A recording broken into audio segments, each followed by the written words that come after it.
Salut à tous. Après l'échec tant annoncé de la contre-offensive ukrainienne, Zelensky sort de son silence et accuse Washington et ses alliés occidentaux.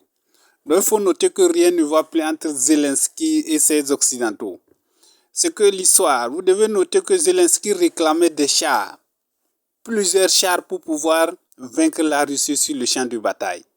Les Américains ont livré ces chars-là. Ils ont livré tous les chars dont Zelensky avait besoin.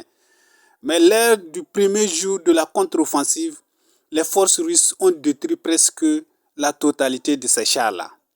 Maintenant, face à cet échec cuisant, Zelensky, pour éviter la honte, maintenant veut remettre la responsabilité sur ses alliés occidentaux. Quelle est la raison qu'il avance maintenant? Il dit maintenant que les Russes ont dû, ses voisins américains n'ont pas envoyé à temps ces chars, que ces chars sont arrivés très tard ou bien trop tard. Voilà pourquoi leur contre-offensive, leur contre-offensive n'avance pas et n'évolue pas. Écoutez, le président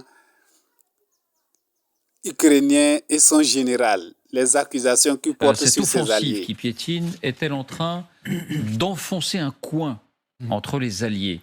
Est-elle en train de distiller une forme de zizanie entre l'Ukraine en particulier et l'OTAN? Mais on sait que les positions ukrainiennes sont très partagées par les pays de la première ligne, la Pologne, les pays baltes en particulier. On ressent l'agacement, voire l'amertume monter du côté ukrainien au fur et à mesure que ces difficultés émergent sur le thème « Pourquoi avez-vous autant tergiversé ?» Maintenant, vous venez faire la fine bouche en disant « La contre-offensive, l'offensive ne marche pas », mais c'est dans votre jardin qu'il faudrait regarder. Alors, voyons d'abord quelles sont ces déclarations, les indispensables avec Fanny Veil. Bonsoir Fanny. Bonsoir David, bonsoir à tous. D'abord, donc, on sent monter cette forme d'exaspération face aux difficultés. Et cette forme d'exaspération, elle est bel et bien tournée vers l'Occident. Oui, le tout dernier en date à l'exprimer, c'est le président ukrainien lui-même, Volodymyr Zelensky. Interview à CNN et plus précisément à la journaliste Erin Burnett, l'une des stars de la chaîne américaine. Elle est venue à Odessa, dans le sud de l'Ukraine. Et vous allez le voir, Zelensky n'y va pas par 4 chemins. Si la contre-offensive piétine, dit-il, c'est parce qu'elle a commencé trop tard. Je voulais que notre contre-offensive démarre beaucoup plus tôt, déclare Zelensky, visiblement amer et agacé. Et il enchaîne, tout le monde savait que si elle se déroulait plus tard, une grande partie de notre territoire serait minée, que c'était donner le temps et la possibilité à notre ennemi de placer plus de mines et de préparer ses lignes de défense. Alors pourquoi a-t-elle démarré si tard? Eh bien, suivez mon regard, c'est parce que l'Ukraine n'avait pas reçu assez d'armement. J'ai dit aux États-Unis et aux Européens que nous voulions commencer plus tôt et que nous avions besoin de toutes les armes et le matériel pour cela, déclare encore Zelensky. Le propos est à peine sous-entendu. L'Europe et les États-Unis ont trop traîné, ont trop tergiversé. Et c'est ce message que Volodymyr Zelensky est venu délivrer aux Américains via CNN. Avant d'appuyer à nouveau sur la question des avions, il ne s'agit même pas de donner aux Ukrainiens un avantage sur les Russes dans le ciel. Il s'agit juste d'être à égalité.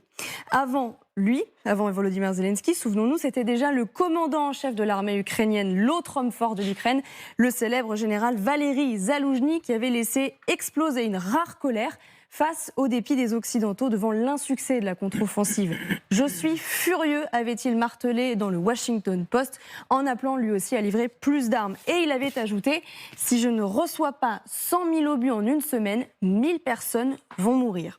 Ce discours-là est repris partout dans l'appareil militaire ukrainien. Le journal The Economist rapporte les propos d'un membre du renseignement de l'armée. Certains partenaires nous disent d'aller de l'avant et de nous battre violemment, mais ils prennent leur temps pour nous livrer le matériel et les armes dont nous avons besoin.